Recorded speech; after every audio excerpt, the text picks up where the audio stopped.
Здравейте хора! Вие сте с Петур, Дани и днес ще направя прогнози за Шампионската лига. Да, знам, не съм качвал 3 месеца, но просто нямаше за какво да качвам. Почивах си, защото е лятната ваканция и да.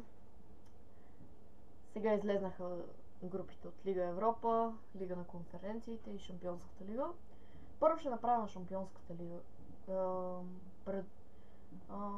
Залог. Но може да е 2 или 3 части, защото най-много мога да снимам до 5 минути едно клипче, защото програмата ми е такава. И да. Сега, първата група е може би една от най-елементарните. Байер Мюнхен, Манчестър Юнайтед, Копенхаген и Галатасарай. Според мен Байер Мюнхен ще е топ на тази група, защото те имат най-хубав състав и просто имат най-голям шанс.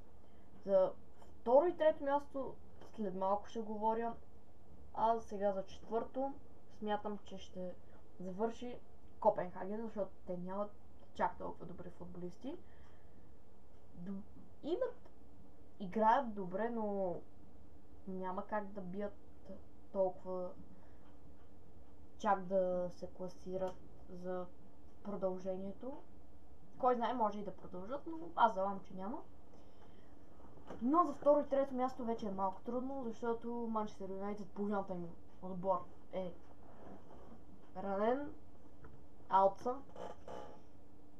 И в последната им игра срещу Арсенал, 3-0 за Арсенал, 3-1 де завърши играта и да, според мен те може и да отидат в Лига Европа, но не ми се вярва, защото има още много време до краят на групите. Според мен може до посредата да са слаби, но да направят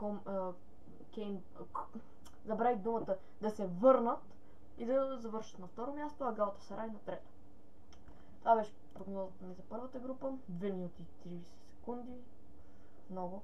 Сега, за втората група ще говорим малко по-бързо. Севиля, Арсенал, ПСВ и Ленс. Поред мен Арсенал ще топне тази група, защото са най-добрите от тази там.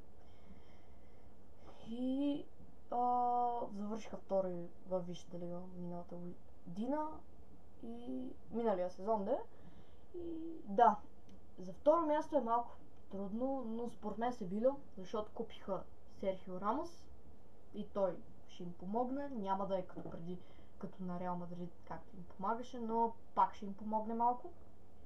И на трето място ПСВ и Ленс. Да, Ленс се представиха много добре миналата година във Франция, но Франция си е едно. Това е доста, според мен.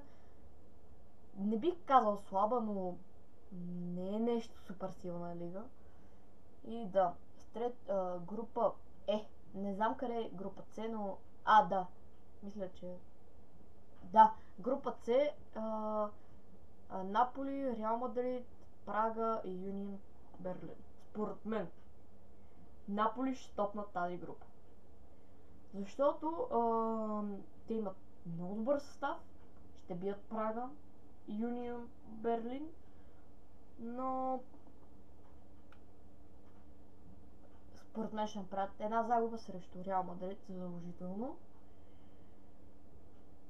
Дори да не кажа и 2 загуби, но не знам, просто за първото и второто място със сигурност Реал Мадрид и Наполи, но за трето място Юнион Берлин, защото те купиха Бонучи, ако не се лъжа, и той ще им върши работа. А Прага на четвърто. Според мен Прага никога не са ми странен отбор сами, според мен няма да се класират напред. А сега за група Д няма ми стигне времето, така че много благодаря за гледането, лайк, subscribe и ако искате да видите втората част, отивайте в канала ми Петур и ще се видим след малко, ако отидете, но иначе приятен ден, ако решите да спрете. Чао, до после.